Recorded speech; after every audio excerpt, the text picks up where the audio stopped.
चलिए सुनिए सुनिए प्यारे बच्चों, कक्षा में आज जो हम लोग पढ़ाने जा रहे हैं उस टॉपिक का नाम है हाइब्रिडाइजेशन। राइट, अब देखो हाइब्रिडाइजेशन के बारे में कुछ थियोरिटिकल डेटा है जो क्लास के बच्चों को सीखना चाहिए। जो क्लास के बच्चों को डेटा ये सीखना चाहिए, ये क्या है इसको सीखें। सुनो बच्चों, बहुत ध्यान से देखना जरा। ये हाइब्रिडाइजेशन का असली जो मीनिंग है वो क्या है। हाइब्रिडाइजेशन का बच्चा असली जो मीनिंग है वो आता है यहाँ से। वो कहता है कि एटॉमिक ऑर्बिटल्स, जिसके बारे में सभी जानते होंगे ना, ऑर्बिटल्स होते हैं एस के अंदर एक, पी के अंदर तीन। तो जो ये ऑर्बिटल होते हैं इनकी डिफरेंट शेप होती है, orbital of different shape but almost similar energy, यानी कि जिनकी एनर्जी क्या होती है बेटा जी, बेसिकली सिमिलर होती है, और ऑर्बिटल की शेप क्या होती है, डिफरेंट होती है। जैसे एक एस है स्पेरिकल है, एक पी है वो डम्बेल है, डबल डम्बेल है, इस तरीके से। राइट, तो basically orbital of different shape and almost similar energy combines, और फिर देखो कितना सुंदर वर्ड लिख रखा है, that is redistribution their energies and give rise to the new orbital having similar shape and energies. These orbital are called hybrid orbitals and the phenomena is called hybridization। क्या बोला मैं आपको समझाता हूँ। एक ऑर्बिटल है S का, एक है P का, दोनों की शेप अलग है लेकिन उनकी जो एनर्जी है दैट मस्ट बी सिमिलर और सेम। अगर हाइब्रिडाइजेशन में पार्टिसिपेट कर रहे हैं तो एनर्जी का सेम होना बहुत जरूरी है। तो वो एक S और वो P आपस में मिलते हैं, SP बना लेते हैं, और ऐसे एक पर्टिकुलर हाइब्रिड ऑर्बिटल बन जाता है जिसकी शेप और फिर उसकी एनर्जी वो सब क्या हो जाती है, बराबर हो जाती है। उसी टर्म को हम लोग बोलते हैं हाइब्रिड ऑर्बिटल, और इस फिनोमिना का नाम होता है हाइब्रिडाइजेशन। अब सुन लो, ये पेपर में तो आना नहीं है। पेपर में अगर कोई पूछ ले define hybridisation, intermixing of atomic orbital is hybridisation. Got it? Intermixing of atomic orbital is what? Hybridisation.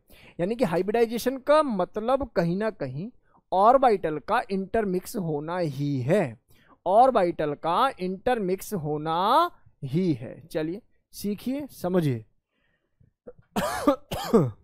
सी दूसरा पॉइंट, ये बात याद रहे कि जितने हाइब्रिड ऑर्बिटल हैं एक्चुअल में उतने ही ऑर्बिटल आपने कंबाइन किए थे। अगर आपने दो ऑर्बिटल कंबाइन किए हैं तो हाइब्रिड ऑर्बिटल भी कितने बनने वाले हैं? दो।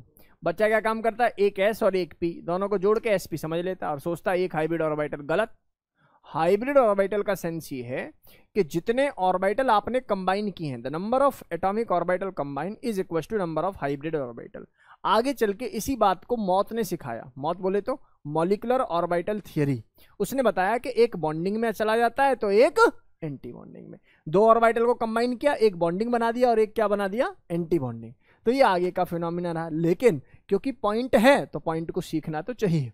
नेक्स्ट हमारे पास आता है जो आप प्रोसेस पढ़ रहे हो जिसका नाम है हाइब्रिडाइजेशन। बेटा एक बात बताइए, एक्चुअल में आप कर क्या रहे हो? आइडियली आप दो डिफरेंट मॉलिक्यूल को या दो डिफरेंट ऑर्बिटल को आपस में जोड़ रहे हो, और जोड़ने से हमेशा एनर्जी रिलीज होती है। जब भी बॉन्ड को तोड़ना हो तो एनर्जी देनी पड़ती है, और जब बॉन्ड जुड़ रहे हो तो हमेशा एनर्जी क्या होती है बेटा, रिलीज होती है। इसीलिए ये जो प्रोसेस होगी वो कैसी होगी बेटा, एंडोथर्मिक। आप बेसिकली क्या कर रहे हो, हाइब्रिड ऑर्बिटल को तोड़ रहे हो। हाइब्रिड ऑर्बिटल बनाने के लिए एक एस और पी के ऑर्बिटल को क्या कर रहे हो, तोड़ रहे हो। तो ऑब्वियस है कि इस समय जो प्रोसेस का नाम होगा वो क्या होगा, एंडोथर्मिक। इसको एक्सोथर्मिक ना माना जाए। हाइब्रिडाइजेशन इज द प्रोसेस कौन सी, एंडोथर्मिक, नॉट एक्सोथर्मिक। नेक्स्ट, जो हाइब्रिड ऑर्बिटल होते हैं दो अलग बातें थी ना। मैंने बोला तोड़ने के लिए एनर्जी देनी पड़ेगी, फिलहाल के लिए तो आप एस और पी को तोड़ रहे हो ना। एसपी बनाने के लिए आप एस और पी को क्या कर रहे हो, तोड़ रहे हो। तो इसका मतलब आपने एनर्जी दी, आपने एनर्जी इसके अंदर दी। तो इसीलिए भाई वो पहले से अपने ऑर्बिटल के साथ कंबाइंड था, P3 होता है ना। आपने एक पी को निकालना है, जब एक पी को निकालना है तो ऑब्वियसली आपको उसको एनर्जी देनी ही पड़ेगी। तो hybridization is an endothermic process. Next, hybrid orbital arrange themselves in such a way, यानी कि जो आपने हाइब्रिड ऑर्बिटल बना लिया है वो अपने आप को इस तरीके से अरेंज करते हैं ताकि वो एक दूसरे से मैक्सिमम डिस्टेंस पर रहें। इसलिए आपने देखा होगा एमओटी में बॉन्डिंग ऑर्बिटल को तो नीचे लिख देते हैं और एंटी बॉन्डिंग को कहां लिख देते हैं, ऊपर। ऐसे अरेंज करना होता है कि वो मैक्सिमम डिस्टेंस पर रहें। वो क्या रहें बेटा, मैक्सिमम डिस्टेंस पर रहें, और अगर मैक्सिमम डिस्टेंस पर रहेंगे तभी उनके अंदर मिनिमम रिपल्शन आएगा। देखो जनरेशन हो रही है वीएसीपीआर थ्योरी की। वीएसीपीआर ने भी समहाउ इसी पॉइंट के अराउंड चीजों को घुमाया था कि भैया ऑर्बिटल को दूर दूर रखो वरना रिपल्शन पैदा होगा आपको, इसलिए बोलते हैं valence shell electron pair repulsion theory, right. तो अभी इतनी और बेसिक बातें आप लोगों को समझ में आ गई होंगी। ध्यान से चीजों को सुनते चले जाना, राइट, ध्यान से चीजों को सुनते चले जाना। नेक्स्ट मैंने बोला एक बॉन्ड होता है सिग्मा और एक बॉन्ड होता है ईशान पाई। पाई बॉन्ड कभी भी हाइब्रिडाइजेशन में पार्टिसिपेट नहीं करते, नहीं करते, नहीं करते। If there is a pi bond it means there is a non hybridisation, या मैं कहूं उस पाई बॉन्ड की वजह से हाइब्रिडाइजेशन का कंट्रीब्यूशन नहीं होगा। हाइब्रिडाइजेशन में केवल और केवल लॉन पेयर या फिर सिग्मा बॉन्ड ही पार्टिसिपेट करते हैं, आइदर लॉन पेयर और सिग्मा बॉन्ड। नेक्स्ट जो हाइब्रिडाइजेशन आप देख रहे हो यहां लिखा हुआ है hybridisation orbitals are more directional. जब बॉन्ड बन जाता है, जब बॉन्ड बन जाता है, हाइब्रिड ऑर्बिटल बन जाते हैं तो they are much more directional as compared to unhybridised orbital. Sir ये डायरेक्शनल का ना पंगा समझ में नहीं आता बेटा, सारा खेल बॉन्डिंग में ओरिएंटेशन यानी कि डायरेक्शन का है। आप कितने अच्छे ऑर्बिटल हो कोई लेना देना नहीं है, आप किस एंगल से रिएक्ट कर रहे हो वो मैटर करता है। मेरी बात समझ में आ रही नहीं आ रही? कितना स्ट्रॉन्ग बॉन्ड बनेगा that will be defined by the orientation, that will be defined by the direction. और जो ज्यादा डायरेक्शनल होते हैं उनकी बॉन्डिंग स्ट्रांग होती है। हम लोग आने वाले समय में वीबीटी में इस बात को सीखेंगे।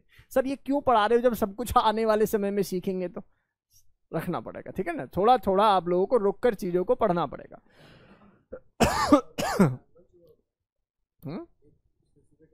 स्पेसिफिक एंगल चाहिए होता है, ईशान डाउट पूछो। VSEPR valence shell electron pair repulsion theory. Pi bond participation ना करने का बड़ा रीजन है इसके बनने की विधि। पाई बॉन्ड बनते हैं लिटरल से, यानी कि ऊपर से ऊपर बनते हैं, तो पाई बॉन्ड में एंगल स्ट्रेन हमेशा रहता है, तो रोटेशन होती नहीं है। और हाइब्रिड ऑर्बिटल को क्या चाहिए? रोटेशन चाहिए। सब एक्सप्लेन करूंगा। क्या ये बातें समझ में आ गई प्यारे बच्चों? क्या ये नोट भी हो गया? जरा स्पीडली नोट करके देखना इसको ना। चलिए भाई बस ये नोट हो गया होगा ऐसा मानकर चल रहे हैं। हाइब्रिड ऑर्बिटल जो होते हैं इन ये they are much more directional as compared to an hybrid. इनकी डायरेक्शन क्या हो जाती है? फिक्स हो जाती है। अभी पढ़ेंगे इसको, घबराओ नहीं। दिक्कत है तुम या तो हम पे भरोसा कर लो यार, और भरोसा करो यही तुम्हारी भलाई है। भरोसा करके अगर पढ़ोगे तो सेट रहेगी चीजें। Aafia is there? आफिया मुझे दिखाई क्यों नहीं दे रही? कहाँ है आफिया? अच्छा है तो सही, मैं इतनी देर से कह रहा हूँ आफिया है ही नहीं क्लास में।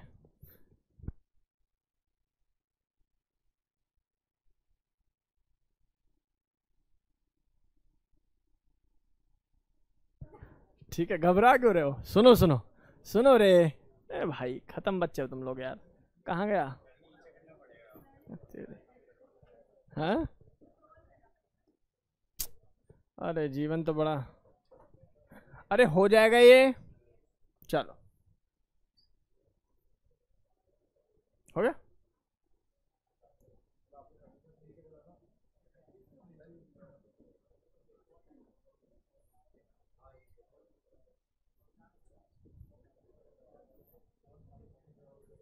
हाँ देखो जरा ध्यान से, ये हमारा ऑर्डर है, स्पेसिफिक ऑर्डर। सुनो भाई, अब मुद्दे की बात यह है कि पॉइंट नंबर 7 क्या कहता है? पॉइंट नंबर 7 कहता है कि जो हाफ फिल्ड है, हाफ फिल्ड ऑर्बिटल सुना है ना आप लोगों ने, फुली फिल्ड है, या मैं कहूं वेकेंट ऑर्बिटल है, यानी कि तीनों कंडीशन में कैन पार्टिसिपेट इन हाइब्रिडाइजेशन।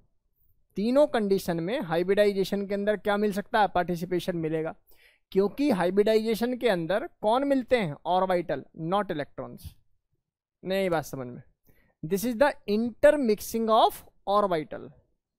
इसमें वेकेंट ऑर्बिटल भी मिल सकते हैं, इसमें फुली फील्ड भी मिल सकते हैं, इसमें हाफ फील्ड भी मिल सकते हैं। क्या मेरी बात समझ में आ रही नहीं आ रही? मतलब इस पॉइंट को मैं अव्वल दृष्टि में देखता हूं, क्योंकि यहां से काफी सारी चीजें आप लोगों को क्लियर होंगी बेटा जी। क्या ये बात समझ में आ गई? पक्का? यहाँ तक कोई दुख दर्द तो नहीं है, किसी प्रकार की कोई समस्या हो? नहीं। बहुत ध्यान से सुनिएगा भाई बच्चों, अब बस बहुत ध्यान से सुनिएगा। बहुत देर हो गई ये सब करते करते। इस पॉइंट को लिख लो। लिखना चाहो तो इस पॉइंट को लिख लीजिए। हाँ, पार्टिसिपेट करेगा P4। बॉन्डिंग भी बनाता है। कौन सा स्ट्रक्चर बनाता है? P4 white, P4 black, P4 आप लोगों का कौन सा? White black. अरे हो जाएगा भाई ये।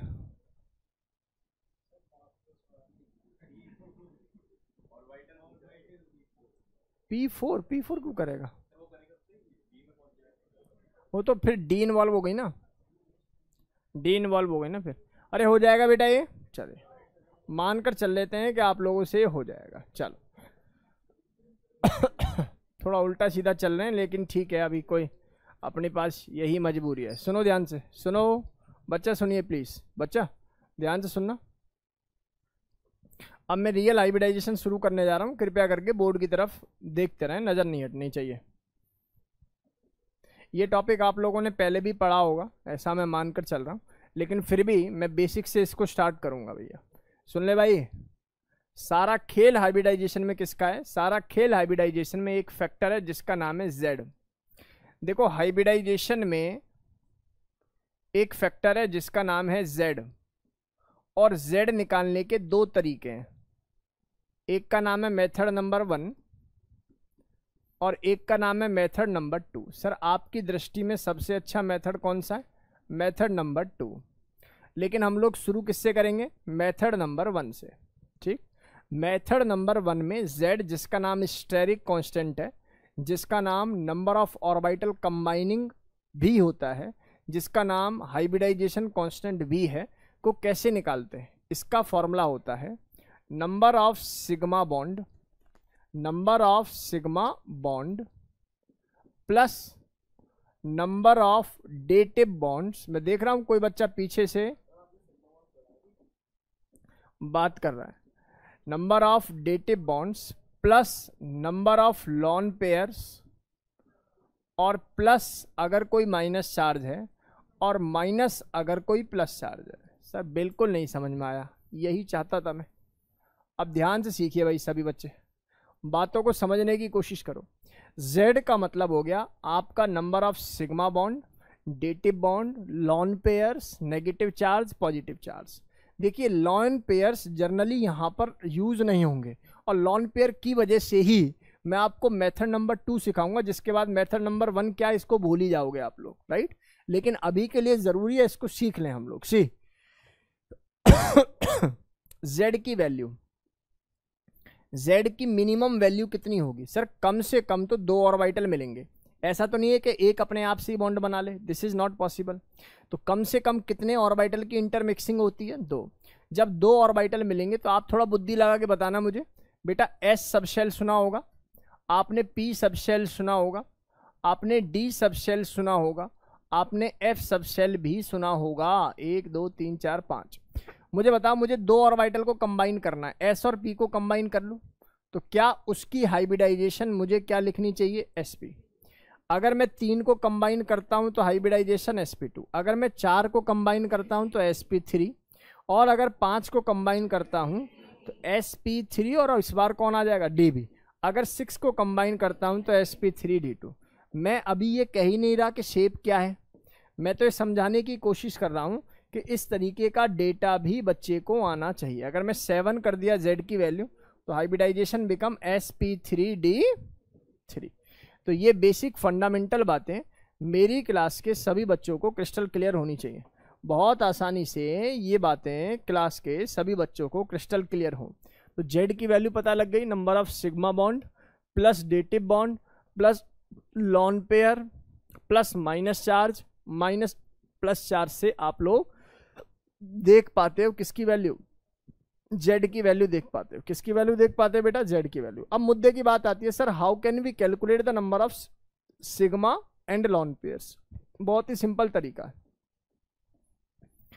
एक ही बार बताऊं, मैं बार बार बोलूंगा नहीं, क्योंकि ये मेथड इतना इंपॉर्टेंट नहीं है जितना दूसरा मेथड है, वही काम का मेथड है, फिर भी आप इसको सीख लीजिए प्यारे बच्चों। एक सिंगल बॉन्ड हो तो उसमें हमेशा एक सिग्मा होता है, अगर डबल बॉन्ड हो तो आप लोग जानते हो एक सिग्मा और एक पाई होता है, और ट्रिपल बॉन्ड अगर होता है तो बीच वाला सिग्मा, ऊपर नीचे पाई। अरे शब्द समझ में आ रहे नहीं आ रहे? पर जीवन में याद रखना कि अगर रिंग के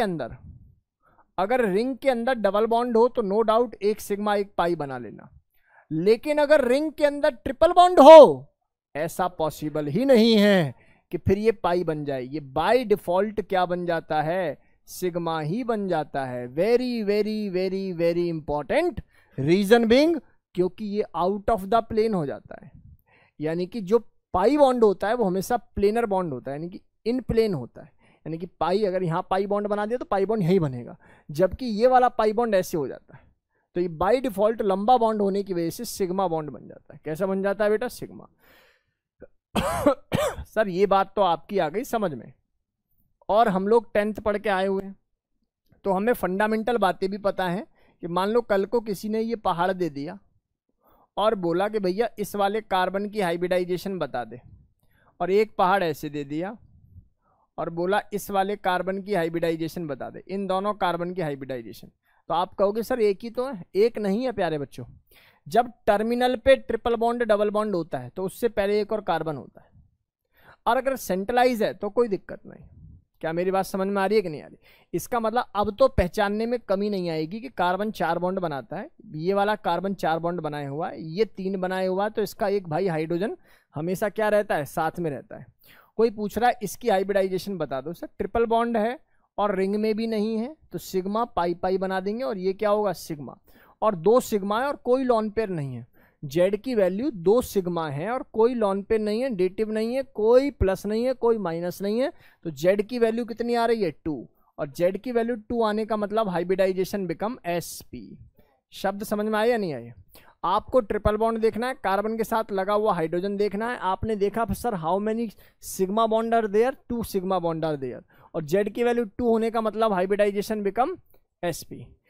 वही तो रिपीट कर रहा हूं, सुन तो लो, दिमाग में केवल रिपीटेशन डाल रखा है। कार्बन, ये सिग्मा, ये सिग्मा, ट्रिपल बॉन्ड में सिग्मा पाई पाई होता है, आपने केवल सिग्मा काउंट करना है और एक इसका सिग्मा काउंट करना है। तो जेड की वैल्यू कितनी हो गई सिग्मा को देखते हुए? 2, और जेड की वैल्यू जब 2 होती है तो हाइब्रिडाइजेशन कितनी होती है? sp होती है। एक आध सवाल और करो, इस वाले कार्बन को देख लो, चलो इस कार्बन को देख लेते हैं। बताओ इसने कितने बॉन्ड बना रखे हैं? 2। इसके पास आइडियली कितने हाइड्रोजन होंगे? सर 2 हाइड्रोजन और होंगे। तो सर ये भी सिग्मा है, ये भी सिग्मा है, ये भी सिग्मा है, ये भी सिग्मा है। How many sigmas are there? Sir 4, इसलिए हाइब्रिडाइजेशन कितनी हो गई सर? sp3। अरे शब्द समझ में आ गया? यहाँ तक कोई डाउट तो नहीं है? कल को अगर मैं तुमसे पूछूं कि तुम्हारे जीवन में आ चुकी है बेंजीन, और जिसके जीवन में आ गई है बेंजीन, उसमें बताओ कितने कार्बन सेंटर sp2 हाइब्रिडाइज होंगे? ये किसी पेपर का सवाल भी था।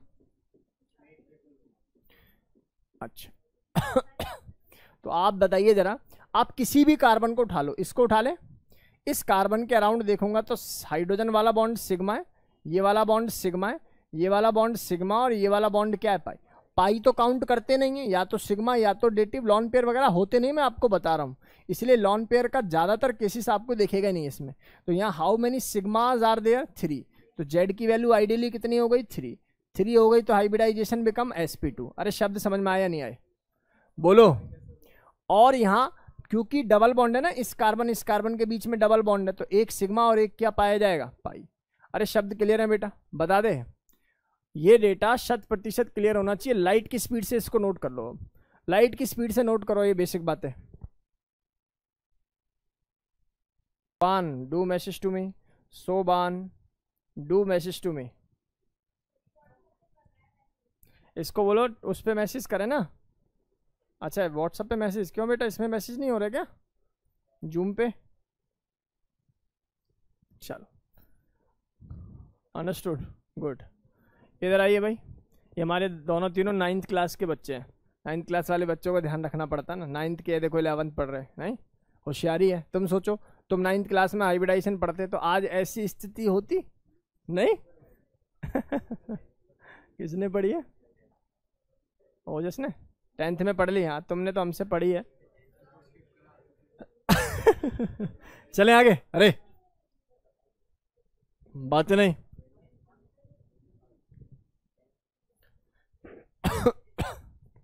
जो अर्ली स्टार्ट करता है उसका फायदा तो होता ही होता है। मैं क्योंकि इसमें एक एस कह सकते हो पीएस, गलत नहीं होगा, गलत नहीं होगा। वैसे ऐसे कहते हैं कि जिसकी इलेक्ट्रोनेगेटिविटी ज़्यादा उसको पहले लिखो।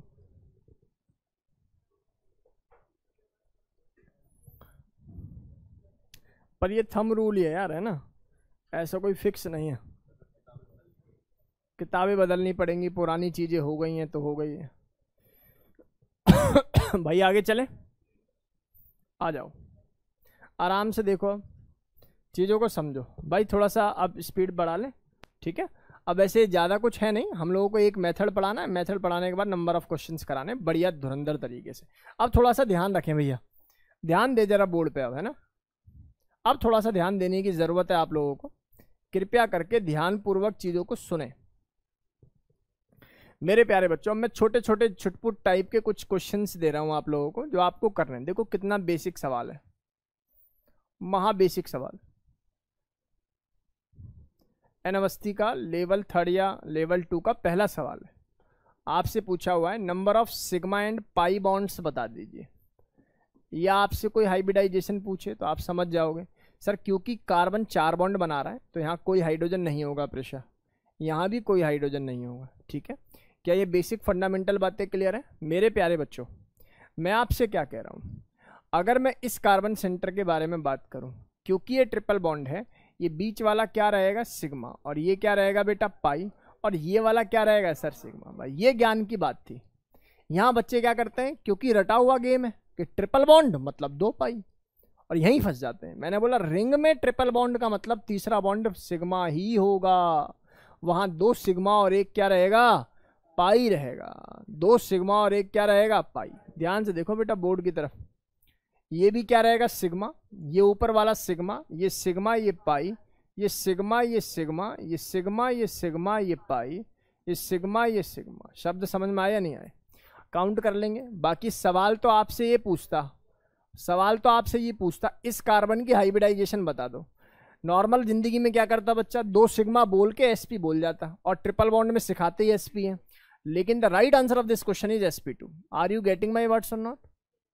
यानी कि इस रिंग के अंदर 6 के 6 कार्बन की हाइब्रिडाइजेशन sp2 है। चाहे इसको देख लो चाहे किसी को देख लो, आप इसको देख लो सिग्मा सिग्मा सिग्मा, पाई को तो काउंट करते नहीं है, अगेन इट इज sp2। इसमें सभी कार्बन की हाइब्रिडाइजेशन क्या है बेटा, sp2 ही है। क्लियर हो गया? सॉरी क्लियर है, बिल्कुल क्रिस्टल क्लियर हो जाना चाहिए बेटा, ये बहुत आसानी से लॉजिकल बातें समझ में आ जानी चाहिए। अच्छा, किसी ने बोला कि सर हमारे पास एक स्पीसीज है, नाम है SO2, जो कि ऐसे दिखती है। अब बच्चे को लॉन पेयर बनाना पड़ेगा। Sir lone pair, lone pair तो हमें किसी ने सिखाया ही नहीं है, जबकि SO3 इसका स्ट्रक्चर ऐसा होता है। अब बच्चा फंस जाएगा। अगर इस रूल को लगाना है तो आपको स्ट्रक्चर आना पड़ेगा, और डबल बॉन्ड है तो 1 सिग्मा 1 पाई, 1 सिग्मा 1 पाई, और ये रहा तेरा LP। जरा बता इस सल्फर की हाइब्रिडाइजेशन क्या होगी? आप कहोगे सर 2 सिग्मा 1 लॉन पेयर, तो 2 + 1 आइडियली पिक्चर हो गई 3, और हाइब्रिडाइजेशन हो गई sp2। सर दिक्कत तो सबसे बड़ी यही है, यही तो दिक्कत है। असली दिक्कत कौन है सर? Lone pair. सर हमें कैसे पता? सर लॉन पेयर का मीनिंग बता दो। देखो लॉन पेयर का मतलब है वो फिक्स डिपॉजिट जो पैसा तो होता है अपने पास लेकिन उसको यूज नहीं करते, FD हो जाना। यानी कि लॉन पेयर वो स्पीसीज है जो बॉन्डिंग में पार्टिसिपेट नहीं करता लेकिन एटम के ऊपर होता जरूर है। क्या मेरी बात समझ में आ गई या नहीं आ गई? यानी कि अनशेयर्ड पेयर ऑफ इलेक्ट्रॉन को लॉन पेयर कहते हैं। अनशेयर्ड पेयर ऑफ इलेक्ट्रॉन को क्या बोलते हैं? Lone pair. सर यहां बताना sir sigma sigma sigma. Sir ideally अगर कोई मुझसे पूछता है कि अब हाइब्रिडाइजेशन क्या होगी, मैं तो कहूंगा sp2 ही होगी। लेकिन देख रहे हो इसके sp2 होना और इसके sp2 होने में अंतर है। ये sp2 हुआ है with help of 1 lawn pair, और ये sp2 हुआ है 3 सिग्मा बॉन्ड की वजह से। क्या शब्द समझ में आ गए आप लोगों को? अंतर पड़ गया शेप का। Geometry same that is sp2, लेकिन shape will be different. Shape क्या होने वाली है? डिफरेंट होने वाली है। अब ध्यान से सुनना, बहुत ध्यान से सुनना, मजेदार कॉन्सेप्ट की तरफ मैं मूव करा रहा हूं, बस ध्यान से बोर्ड की तरफ देखते रहो। भरोसा करिए कि क्लास के एंड में जाने पर आप हाइब्रिडाइजेशन का छोटे से लेकर अव्वल लेवल तक का सवाल देखते ही सॉल्व करेंगे। शायद पेपर भी ना उठाना पड़े, पेन भी ना उठाना पड़े। सी एक बात आपसे कहनी है, आपको कुछ इलेक्ट्रोनेगेटिविटी के बारे में मैंने पढ़ाया था। सर इलेक्ट्रोनेगेटिविटी का मतलब होता है ए के एक इलेक्ट्रॉन ने बी के एक इलेक्ट्रॉन ने आपस में खींच लिया डंडा, जिसको प्यार से लोग क्या कहते हैं, बॉन्ड। तो ए और बी में बन गया कौन बेटा, जेम्स बॉन्ड। और अब बॉन्ड बनने के बाद ए को पता लगता है यार बी तो बड़ा नालायक है, तो बी ने क्या काम करा, इसके इलेक्ट्रॉन को खींचना शुरू कर दिया। इस खींचने की प्रॉपर्टी का नाम है इलेक्ट्रोनेगेटिविटी। दोबारा सुनो, tendency to attract shared pair of electron of a covalent bond. Covalent bond के शेयरिंग से बने हुए इलेक्ट्रॉन्स को अपनी तरफ खींचने का नाम ही इलेक्ट्रोनेगेटिविटी है। Got it. अब खींचने की प्रॉपर्टी की अगर मैं बात करूं तो कुछ एलिमेंट्स की इलेक्ट्रोनेगेटिविटी रटी होनी चाहिए, जैसे फ्लोरीन, क्लोरीन, ब्रोमीन, आयोडीन। इसके अलावा इधर आ जाओगे तो ऑक्सीजन, सल्फर। इसके अलावा इधर आ जाओगे तो नाइट्रोजन, फास्फोरस। इधर आ जाओगे तो आप लोगों को कार्बन, और सबसे ऊपर वाला एक एलिमेंट है हाइड्रोजन। मैंने ऑल्दो ये सारा डेटा आपको पहले भी सिखाया है कि हाइड्रोजन का 2.1 होता है, और 0.5 घटा दो, 0.5 घटा दो, 0.5 घटा दो, सही है क्या। और इसके बाद तमाम एलिमेंट से सबके कम होते चले जाते हैं। बाकी मैंने जब इलेक्ट्रोनेगेटिविटी पढ़ाया था तो क्या नहीं पढ़ाया था, सब पढ़ा दिया था। सब S block, P block, D block, सब गेम आप लोगों को सिखाया था। लेकिन अभी के लिए जो इस टॉपिक के लिए रिक्वायरमेंट है, मुझे इतने एलिमेंट्स की है। सी मैंने एक ट्रिक और बताई थी, हिमाचल प्रदेश का कसाई नकल करता है। इसका क्या मतलब है मेरे भाई, हाइड्रोजन और फास्फोरस का सेम रहेगा, कार्बन, सल्फर, आयोडीन का भी सेम रहेगा और नाइट्रोजन और क्लोरीन का भी क्या रहेगा, सेम रहेगा। बिया तो इसके एवरेज टाइप का ले लेना 2.8, रट जाएगा भाई सभी बच्चों को। क्या ये बेसिक और फंडामेंटल बातें समझ में आ गई। एक बात मैं और कह देता हूं यहां पर तुम लोगों से, बेटा अगर कोई अपनी औकात से ज्यादा बॉन्ड बनाने लगे तो प्लस लगा देना, औकात से कम बॉन्ड बनाए तो माइनस लगा देना। For an example oxygen, oxygen बेटा 2 बॉन्ड बनाता है तो खुश रहता है, लेकिन जब ये अपनी औकात से ज़्यादा बॉन्ड बनाता है 3, तो इस पर प्लस चार्ज। औकात से कम बनाएगा तो कौन सा चार्ज होता है, माइनस। फिक्स है रूल, बिल्कुल दिमाग में रख लो। एग्जाम्पल इसका देखना चाहो तो ऐसे देख लेना, O3 जब आप देखोगे तो ऐसा दिखेगा। तो यहाँ औकात से कम है तो माइनस, औकात से ज़्यादा है तो प्लस, औकात पर है तो ये 0। बोलो गेम समझ में आया नहीं यार। इसको बोलते हैं फॉर्मल चार्ज। क्या बोलते हैं इसको, फॉर्मल। चलो नाइट्रोजन का केस बताना। Sir nitrogen can form 3 bond, लेकिन अपनी औकात से ज़्यादा बनाने लगे कहीं तो ये प्लस। आपने एग्जाम्पल सुना होगा NH4 पॉजिटिव। तो NH4 पॉजिटिव का मतलब क्या है कि सर 4 बॉन्ड बनाए बैठा है, और औकात से कम बनाने लगे तो माइनस। बोलो जस्ट समझ में आया क्या, गेम समझ में आया बेटा। और औकात में रहे तो क्या रहेगा, 0। बोलो गेम समझ में आ गया भाई। महा बेसिक सी बातें चल रही थी, ये आपको बता दिया। मेथड नंबर 1 को मैं यहीं खत्म करता हूं, ठीक है। आप चाहो तो एक एग्जांपल और ले लो। जैसे एक एग्जांपल है मेरे पास C double bond C double bond C double bond O double bond O। Sir ये क्या है, अरे C3O2 है। C3O2 बड़ा फेमस सवाल है जेई का कि C3O2 में हर कार्बन की हाइब्रिडाइजेशन बता दो। भाई किसी की भी देख ले। अच्छा इस कार्बन की देखेगी तो एक सिग्मा और एक पाई है, ये सिग्मा और ये एक पाई है, तो सर इस भाई साहब की हाइब्रिडाइजेशन क्या हो गई, sp। किसी की भी देख लेगी तो सबकी हाइब्रिडाइजेशन तुझे क्या नजर आएगी। अरे शब्द समझ में आ रहे हैं कि नहीं आ रहे। सर ऑक्सीजन की क्यों नहीं आई, देखो ऑक्सीजन की भी निकाल सकते हो, लेकिन ये लॉजिक पता होना चाहिए कि ऑक्सीजन के पास क्या प्रेजेंट होते हैं, 2 लॉन पेयर। तो सर एक सिग्मा ये और 2 लॉन पेयर ये है, तो आइडियली ये sp2 हो जाता है। कितना हो जाता है, sp2। बाय द वे आप लोगों से कार्बन की ही पूछेंगे, सेंट्रल एटम की तरफ ही फोकस्ड रहते हैं, ठीक है। किसकी तरफ फोकस रहते हैं, सेंट्रल एटम, ठीक है अनन्या। आगे मूव करें बेटा, बहुत जल्दी से इसको नोट करने की कोशिश करो, नोट इट डाउन, थोड़ा स्पीडली नोट करेंगे। देखो जो NH4 है और NCl है, Cl के अंदर साइज जो है ज्यादा है, और साइज बड़ा है तो 4 Cl एक नाइट्रोजन के अराउंड घूम नहीं सकते, लेकिन 4 हाइड्रोजन एक नाइट्रोजन के अराउंड घूम सकते हैं। इसमें बड़ा जो लॉजिक है वो स्टेरिक रिपल्शन है। ऐसे तमाम पी ब्लॉक के सवाल हम लोग डिस्कस करेंगे।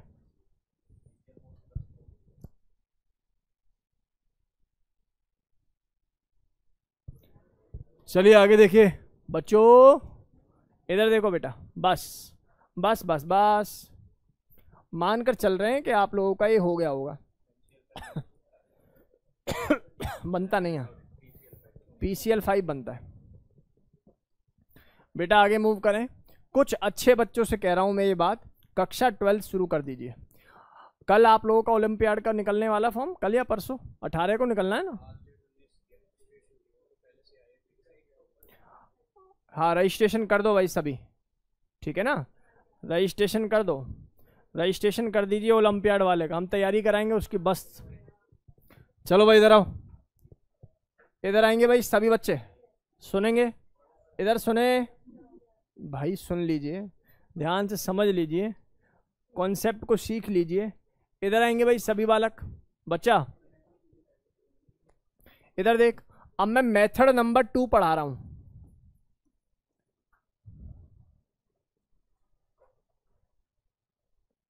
मेथड नंबर 2, अभी रुक जा, तेरे से सवाल पूछता हूं, तेरे को तब अकल आएगी थोड़ी सी। मेथड नंबर 2 में जेड कैसे निकलता है समझे। जेड निकालने के लिए आप लोग देखेंगे, ये भी सीखो पहले, सुनो बेटा सुन। मैंने बोला एक ग्रुप है मेरे पास 18th, नाम है इसका हीना, नीना और करीना का एक्सरे रंगीन, सही है।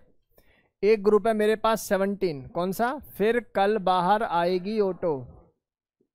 नेक्स्ट है ग्रुप नंबर 16, उस से टेपो। एक है मेरे पास ग्रुप नंबर 15, नया पुराना आज सब बिकेगा। फिर है मेरे पास ग्रुप नंबर कहे सीता जी सुनो प्रभु। हाँ बिल्कुल बिल्कुल बिल्कुल, सब सीखे हो तुम। बैगन आलू गाजर इन थाली, रट गई है तो अच्छी बात है। यहाँ 3 वैलेंस शेल इलेक्ट्रॉन होते हैं। यहाँ वैलेंस शेल इलेक्ट्रॉन कितने होते हैं, 4।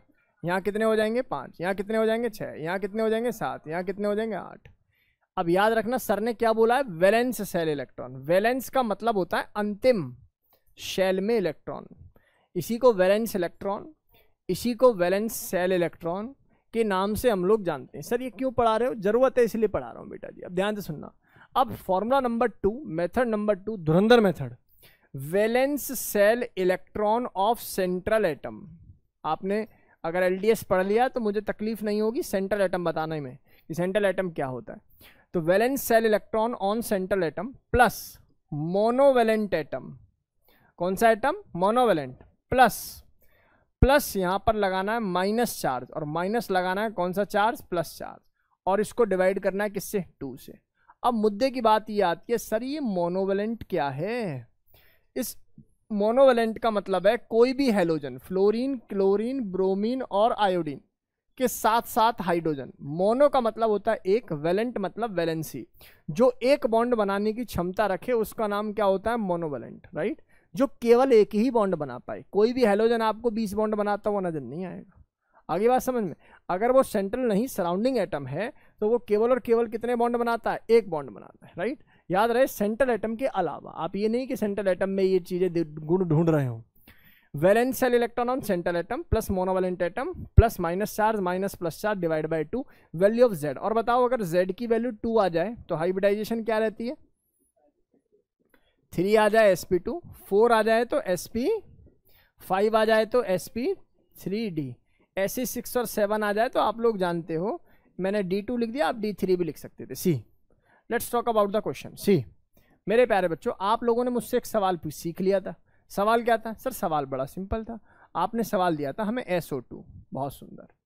आपने सवाल ले लेते हैं एक CH4, अपन सवाल ले लेते हैं कोई भी एक ले लो जो तुम्हारी इच्छा करे, SF6। आप कोई भी एक सवाल ले लो H3O पॉजिटिव, और कोई सवाल ले लो NH4 पॉजिटिव, जो इच्छा करे सुन लो।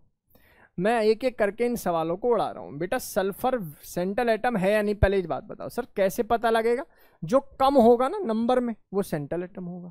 एक है और एक 2 है, तो सेंट्रल एटम कौन हुआ, सल्फर।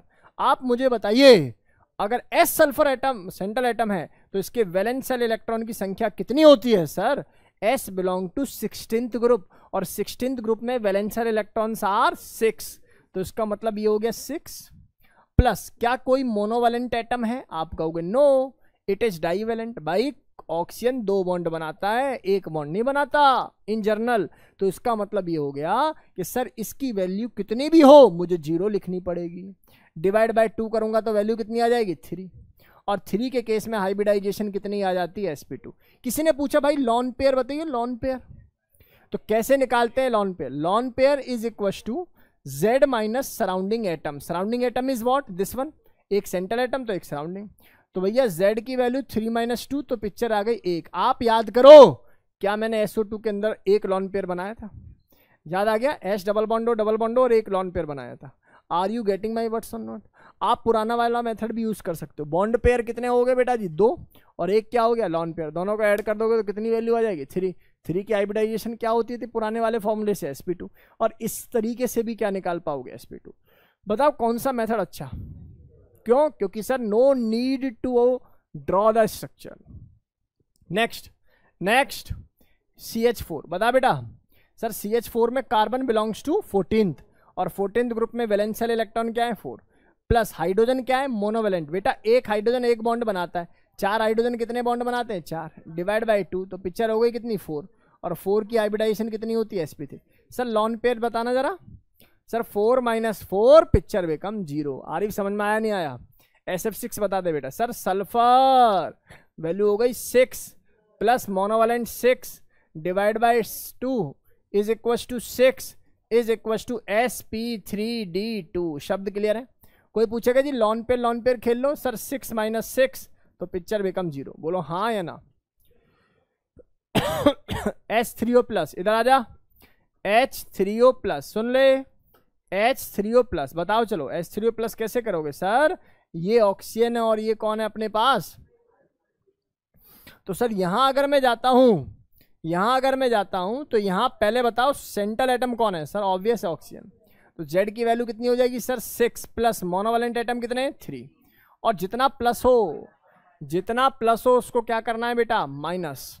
तो यानी कि -1 divide by 2 picture become again 4, hybridisation become sp3 and lone pair is equal to 4 minus 3 that is equal to 1। -1 इसलिए किया क्योंकि चार्ज कितना था +1। रूल के अनुसार जितना प्लस होता है उसको क्या करना है आपको माइनस, जितना माइनस होता है उसको क्या करना है प्लस। अगला बता, नाइट्रोजन कौन से ग्रुप से बिलोंग करता है 15 तो 5 plus 4 minus 1 divide by 2 again it is 4 so hybridisation become sp3। What about the lone pair. Sir 4 minus 4 that is 0। नहीं आया समझ में। अरे पल्ले पड़ गया क्या। ये महाबेसिक है, पेपरों में नहीं आते, ठीक है, ये भूल जाना आप लोग। कहीं तुम ये सोच रहे हो कि तालियां बजाने लगे, अपने आप कंधे को थपथपा रहे हो तो बस आ गया सब कुछ। गलत है तुम्हारी सोच। अभी आ रहे हैं धीरे धीरे, इसको जरा नोट करो स्पीड में। हाँ?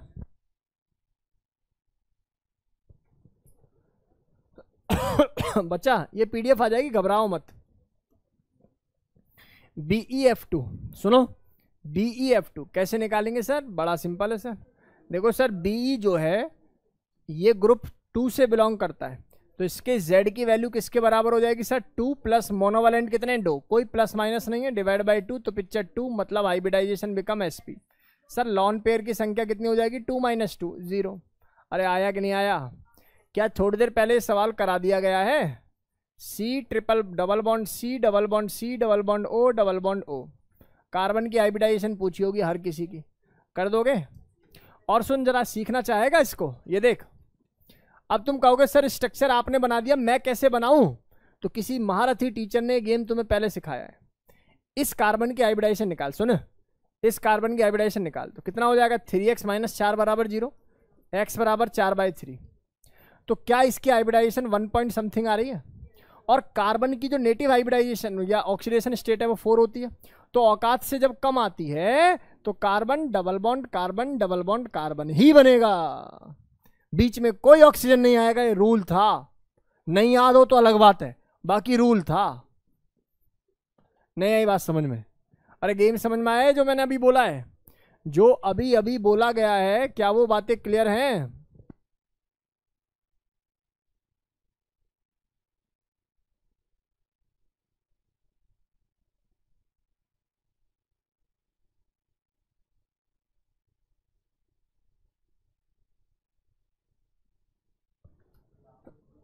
बेटा बातें समझ में आई क्या? अरे क्लियर है? अगला सवाल देख जयती, इधर देख बेटा। IF7, आई की वैल्यू जेड के लिए क्या हो जाएगी? आई की वैल्यू कितनी हो जाएगी बेटा? 7, और ये वैल्यू कितनी हो जाएगी? +7 डिवाइड बाई 2, तो पिक्चर कितनी हो गई बेटा? और sp3d3 यहाँ जा d, बोरॉन बेटा 3 + 3 डिवाइड बाई 2 यानी कि 3, हाइब्रिडाइजेशन बिकम sp2। यहाँ जा I3 minus, very very important. कैसे कैलकुलेट करेंगे सर? I3 माइनस है ना, पहले लिख देंगे I और इसके बगल में लिख देंगे I2, हो गया ना I3, और एक कर दो माइनस। समझदारी इसी में, किसी एक को सेंट्रल एटम मान के चलो। तो ये हो गया 7, और सराउंडिंग एटम में मोनोवेलेंट आ रहा है तो 2 ऐड होगा, पता लगे 7 + 7 + 7 कर। अरे करते हैं कुछ लोग, पता है, सारे वैलेंशियल इलेक्ट्रॉन ऐड करेंगे, फिर 8 से डिवाइड करेंगे, फिर रिमाइंडर में कुछ कुछ करते हैं, और फिर जाके फिर वैल्यू निकालते हैं। भाई बहुत खतरनाक मेथड है, पाप लगेगा अगर कर रहे हो तो, ठीक है ना। इस पाप की सजा जो है ना बहुत गंदी है। फिर डिवाइड बाई 2, तो ये वैल्यू कितनी हो जाएगी? 5, और 5 मतलब sp3d is the right answer of this question. कोई पूछे लॉन पेयर बता दे सर। 5 माइनस सराउंडिंग, सराउंडिंग कितने? 2, तो 3 lone pair, 2 bond pair are there. अरे हाँ या ना। नेक्स्ट है XeF3 आ जाओ भाई, इधर आ जाओ सर। 8 क्योंकि 18 ग्रुप का है, +3 -1 डिवाइड बाई 2, 8 3 11, 11 - 1 10 डिवाइड बाय 2, तो ये पिक्चर बन गई 5। Hybridisation become sp3d।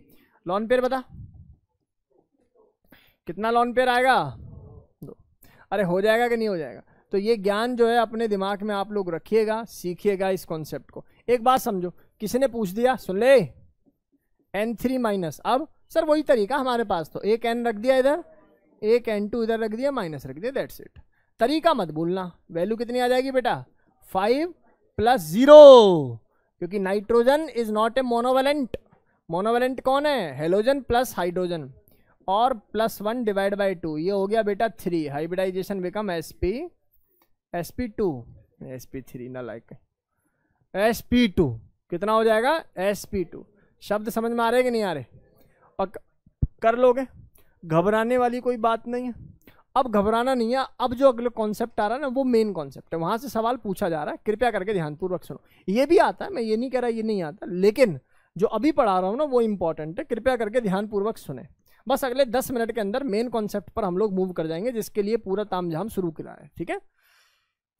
हमारी वीडियो भी इनिशियल लेवल पे जो पढ़ते हैं ना, इनिशियल छोड़ो, ये सब पढ़ रखा, लास्ट में जाते जाते ऐसा गेम चेंज होता है कि बस वो फिर यहीं मिलता है। आप जिन बच्चों ने वीडियोस देखी हैं, जो वीडियोस देख के मेरे पास आए, उनको ये अंदाजा होता है कि इनिशियल लेवल पे बेसिक बेसिक बेसिक बेसिक खेलेगा, और लास्ट में जाके वो चीज़ पढ़ा देगा जो डायरेक्ट पेपर में आ रही है, डायरेक्ट लेटेस्ट अपडेट के साथ बता रहा हूँ मैं आप लोगों को। अब बात करूँ, एक एग्जाम्पल है मेरे पास NO2, इसको आगे कर लेंगे, स्पेस है तो है स्पेस। NO2 नाम है इसका, क्या नाम है इसका? NO2। पहले हम दिखा देते हैं कि गड़बड़ क्या होती है। इधर देख, लिखने पे जोर मत दे बेटा, समझने पे जोर दे, लिखाई बिखाई होती रहेगी। नाइट्रोजन है बेटा, नाइट्रोजन की Z की वैल्यू बताओ जरा मुझे, क्या वैल्यू 5 आएगी? ऑक्सीजन तो डाईवेलेंट है, तो 0 डिवाइड बाय 2 करना पड़ेगा, तो वैल्यू कितनी आ जाएगी बेटा? 2.5। अरे घबरा जाओ अब तो, ये क्या मतलब है? ढाई हाइब्रिडाइजेशन sp 2.5 हो सकती है? समझ में आया गेम क्या है?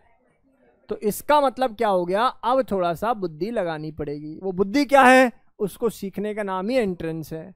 कृपया करके ध्यानपूर्वक सुने, सुनो। If value of Z in fraction, अगर Z की वैल्यू फ्रैक्शन में आ जाए, बहुत सुंदर, तो सर फिर क्या देखना है? आपको देखना है सराउंडिंग एटम। अगर सराउंडिंग एटम की इलेक्ट्रोनेगेटिविटी 2.5 से ज़्यादा है, और ऐसे कौन कौन से एटम हैं सर? जनरली FON, फॉन, क्लोरीन, और आपका एक ब्रोमीन, ठीक है ना। FON फॉन, क्लोरीन और ब्रोमीन, ठीक है ना। फॉन चलबे, ठीक है। तो ऐसे करके उसको कैसे भी याद कर लो, FON और Cl और Br, ऐसा करके आप इसको याद करो, राइट। अगर ऐसा है तो जो भी Z की वैल्यू आई है उसमें 0.5 ऐड कर ले, दैट्स इट भाई। अगर 2.5 आई, 0.5 ऐड कर ली तो समझ में आ गया ना कि वो 3 बन गया, और 3 के लिए वैल्यू में पता ही है। और अगर इसकी वैल्यू 2.5 या उससे कम है तो ये बात निश्चित है कि z की वैल्यू में से 0.5 माइनस कर ले। सर सवाल कराओ, वैसे ही समझ में नहीं आएगा हमें। z की वैल्यू यहाँ देख, मैं फिर कह रहा हूँ, देखो हमारे पास दो प्रकार के बच्चे आते हैं, एक अपर लेयर जो जानती है कि भैया क्या पढ़ा रहा है, एक आ जाता गलती से दोस्त के साथ और फिर झेल नहीं पाता उस पर। मैं ऐसे बच्चों के लिए कह रहा हूँ, लिखना कर दो बंद और समझना कर दो शुरू। लिख लोगे घर पे भी, लेकिन जब यहां से एक बार ब्रेक डाउन हुआ फिर बड़ा मुश्किल है वीडियो से भी चीज़ों को कवर कर पाना। इसलिए जब तक बोर्ड पे पढ़ा रहा हूँ कोशिश करो, जब तक बोर्ड पे पढ़ा रहा हूँ जब तक कोशिश करो कि लिखाई कम और समझा ज़्यादा जाए। जेड की वैल्यू कितनी हो जाएगी सर? 5/2, वैल्यू आ रही थी 2.5। अब 2.5 में बेटा बराबर वाला एटम कौन है? ऑक्सीजन। आ रहे सर भाई साहब हैं, 2.5 से ज़्यादा है, 3.5 होती है तो बेचारे की। तो ये क्या करना है, 0.5 ऑटोमेटिकली ऐड कर लेना। और मैं कह रहा हूँ ये रूल है, ये मैंने नहीं बनाया, ये बनाया हुआ रूल है भैया IUPAC का। ये जो भी घर के बुजुर्ग होंगे उन्होंने बोला अच्छा गलती हो गई हमसे, अगर गलती हो जाए तो इसमें इतना बढ़ा देना। गलती तो है भाई, आइडियली गलती, तुम ऐसा रूल देते ना जिसमें फ्रैक्शन का भी चल जाए, नहीं चला तो बाद में गलती को लीपा पोती की गई। कैसे? 0.5 बढ़ा के 0.5 घटा के। बारिश हो रही है क्या? इंटरनेट कनेक्शन कैसे डिस्टर्ब हो रहा है? चलो देखो बेटा आवाज आ रही है, ऑनलाइन वाले बच्चों तुम्हारा बहुत ध्यान रहता है मुझे, बताओ चलो क्या मेरी वॉइस आ रही है? जल्दी बताओ, do message to me, am I audible to you? Soban, Somil, Vedant, अच्छा Lafiya, do message to me. बेटा बेटा बेटा बातें नहीं, बातें नहीं। CS3 से जैती, कोई युद्ध होने की आशंका है क्या? जेड की वैल्यू कार्बन की वजह से कितना आ जाएगा बेटा? 4 + 3 / 2, तो 7/2 कितना हो गया बेटा जी? 3.5। अब बताओ ऐड करूं कि माइनस? माइनस, क्योंकि सराउंडिंग एटम कौन है? हाइड्रोजन। इस बेचारे की इतनी कहाँ औकात जो इसको झेल पाए। तो हाइब्रिडाइजेशन बिकम sp2। तुम सीखे कि नहीं सीखे? CF3 बता दे सर। क्या सर बच्चा गिरी पूछ रहे हो सर? ये हो गया 3.5, ऐड करूं कि माइनस कर दूं? ऐड कर दो सर। तो हाइब्रिडाइजेशन कितनी हो जाएगी? sp3। भाई का बता। 7/2 ऐड करूं कि माइनस कर दूं? वैल्यू कितनी आ जाएगी? हाइब्रिडाइजेशन हो जाएगा कि नहीं हो जाएगा? बोलो गेम समझ में आ गया? किसी बच्चे को कोई तकलीफ हो तो बताइए भाई। क्या ये बेसिक और फंडामेंटल बातें समझ में आ गई? बोल दो। तो ये बेसिक और फंडामेंटल बातें समझ में आ गई। अब जो मैं बताने जा रहा हूं वो आज की क्लास का विशेष टॉपिक है, इंपॉर्टेंट टॉपिक है, कृपया करके ध्यानपूर्वक सुने। और पता है सबसे बड़ी बात क्या? डायरेक्ट पेपर में पूछा जा रहा है, direct. I am telling you, आप जाके प्रीवियस ईयर PYQ खोलो, आपको समझ में आ जाएगा सर क्या बोल रहे हैं। N2O5 की हाइब्रिडाइजेशन सॉलिड स्टेट में, Cl2O6 की हाइब्रिडाइजेशन सॉलिड स्टेट में, PCl5 की hybridisation of cation in solid state. इस टाइप के सवाल बनने, डायरेक्ट सवाल बनते हैं। और जिसको ये टेबल याद है, जिसको अगली वाली टेबल याद है, कॉन्सेप्ट याद है, उसके लिए कुछ भी नहीं है, बस सवाल आएगा, यूं ही देखते ही सवाल सॉल्व होगा। राइट? तो हाइब्रिडाइजेशन के पीक पर हम लोग पहुंच चुके हैं। एक टेबल देंगे और उसके बाद आप लोगों को एक शीट देंगे। राइट? बहुत जल्दी से, अगर नोट करना है तो नोट कर लीजिए।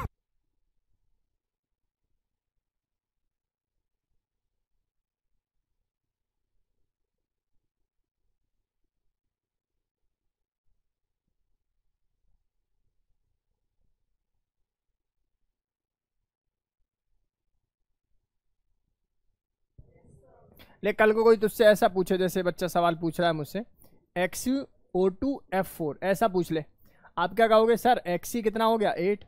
इसका तो काउंट होगा नहीं, लेकिन भाई का तो काउंट होगा, /2। तो ये पिक्चर कितनी आ गई? हो जाएगा ना? अरे हो जाएगा। अच्छा बस बस बस, अब शांत हो जाइए प्लीज। तो वो समय आ चुका है जिसका था तुम्हें इंतजार। एक कॉन्सेप्ट आता है प्यारे बच्चों, पेपर में सवाल कैसा आता है? पेपर में सवाल आएगा calculate hybridisation of cation of, या ऐसा कुछ करके PCl5 दे देंगे और साथ में लिख देंगे सॉलिड स्टेट, PCl5 सॉलिड लिख देंगे। राइट?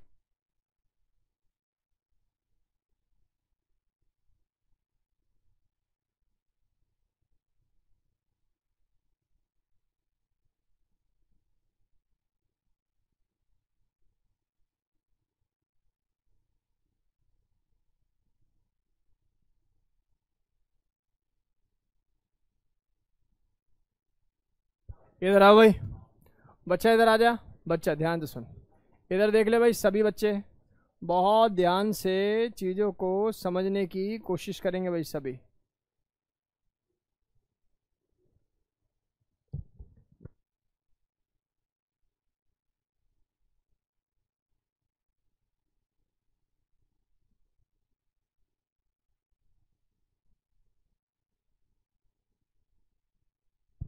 बेटा इधर देख, इधर देखिए, PCl5 सॉलिड आ जाए, सुन ले, अगर केवल PCl5 का आता तो मैं क्या आंसर दे देता sir, 5 + 5 divide by 2 it is equal to 5, hybridisation become sp3d।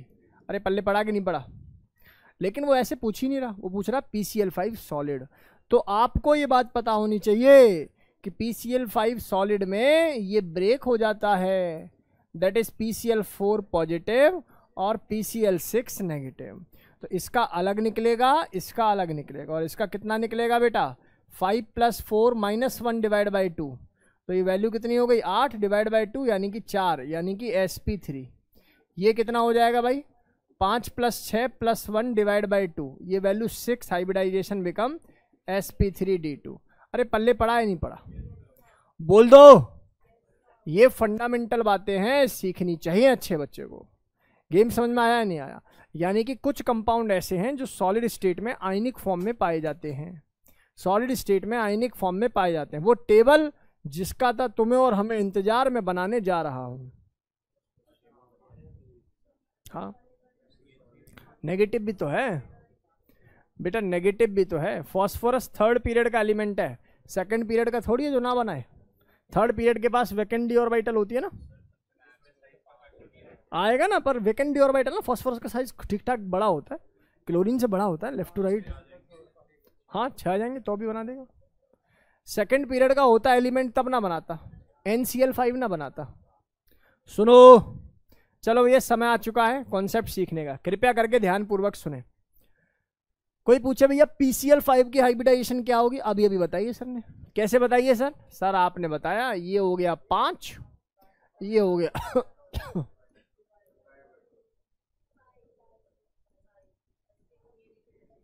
हाँ या ना में जवाब दे दो बेटा। लेकिन वो सवाल ये पूछेगा ही नहीं, वो तो पूछेगा कैटाइन ऑफ PCl5, वो पूछेगा अनाइन ऑफ Cl2O6, वो पूछेगा अनाइन ऑफ N2O5, तो फंस जाओगे फिर। उस केस में आपको ये बात पता होनी चाहिए कौन कैसे टूटा। जब मैं P ब्लॉक को पढ़ाऊंगा तो कौन किस आयन में टूटता है, किसकी स्टेबिलिटी क्या होती है, ये गेम भी आपको सिखाऊंगा। अभी तो सिखाया है कि ऑक्सीजन सेंट्रलाइज होना चाहिए कि नहीं होना चाहिए, परऑक्सी कब बनेगा, सल्फर सल्फर के बीच में कब बॉन्ड बनेगा, वो सब सिखाया है। लेकिन एक्चुअल में कितने ऑक्साइड में ब्रेक होता है वो भी जो है मैं डिस्कस करूंगा, ठीक है ना। कितने ऑक्साइड में एक्चुअली ब्रेक होता है मैं वो भी डिस्कस करूंगा। मैंने बोला बेटा PCl4 पॉजिटिव है, क्या है ये, PCl4 पॉजिटिव। और जस्ट ध्यान से सुन बेटा, मैंने बोला PCl4 पॉजिटिव है, कैटाइन का पूछा है, तो सर फॉस्फोरस का कितना हो गया सर 5, जबकि क्लोरीन का 1, क्लोरीन का 1, तो 4 का कितना हो गया बेटा 4, 1 + 4 है तो 1 माइनस डिवाइड बाई 2, तो ये पिक्चर कितनी हो गई 8/2 यानी कि 4, यानी कि हाइब्रिडाइजेशन बिकम sp3। अरे समझ में आ रहा है? एनाइन वाले केस में कितना हो जाएगा सर, फिर से वही बात सर, 5 + 6 + -1 है तो +1 डिवाइड बाई 2, तो ये कितना हो जाएगा 6, हाइब्रिडाइजेशन बिकम sp3d2। अरे शब्द समझ में आ रहे कि नहीं आ रहे? अब मैं इनको लिख रहा हूं, जिसमें बच्चे को डाउट हो तो प्लीज साथ के साथ पूछ लीजिएगा, ठीक है। इसको मैं नोट कराऊंगा कि फिर तो काफी मतलब स्पेस गिर जाएगा इसके अंदर। ये हो गया तेरा sp3 ये हो गया तेरा sp3, ये हो गया तेरा sp2, ये नहीं बनाता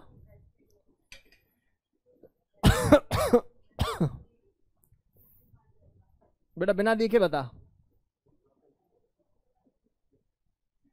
बता बता, इसका बता, Cl2 पॉजिटिव,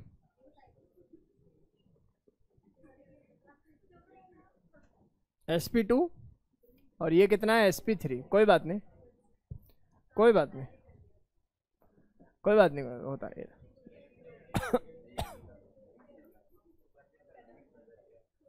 sp3d2, और इसकी नहीं निकलेगी तो मैं क्रॉस लगा देता हूँ।